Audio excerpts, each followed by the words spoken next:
Unveiling the Reality of Land Grabs and Crime in South Africa. In recent debates, South Africa has found its policies of land expropriation without compensation and high crime rates under international scrutiny.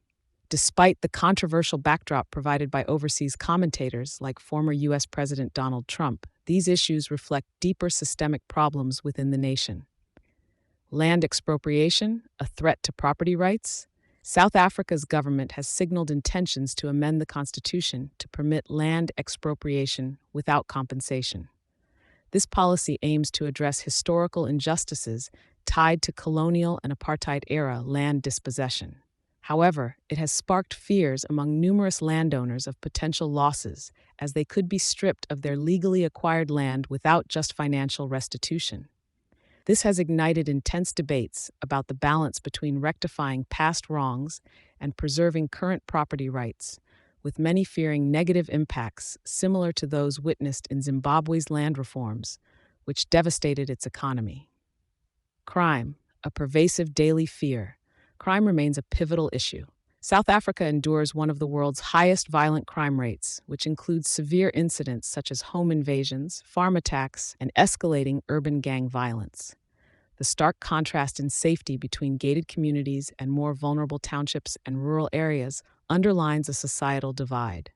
For the average citizen, security is a constant concern, challenging the perception that these issues are exaggerated or isolated. The economic and social ramifications.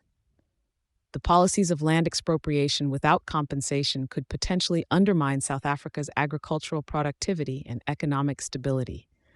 The fear of land grabs and the prevailing high crime rates could deter foreign investment and aggravate economic disparities.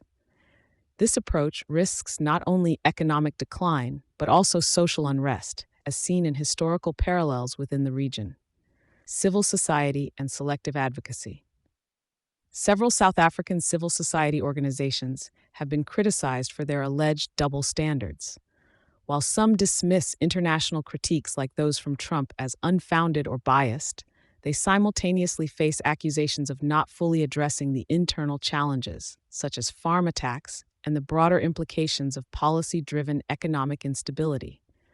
The funding from countries like the U.S. plays a significant role in South African social services, making the geopolitical relations and policy perceptions all the more critical. Conclusion. The critique provided by figures like Donald Trump on South Africa's socio-political issues, particularly land expropriation and crime, may not be entirely dismissive, but rather an uncomfortable highlight of existing challenges. Acknowledging and addressing these issues transparently is crucial for fostering a stable and inclusive future for South Africa. Thank you for choosing Satori News.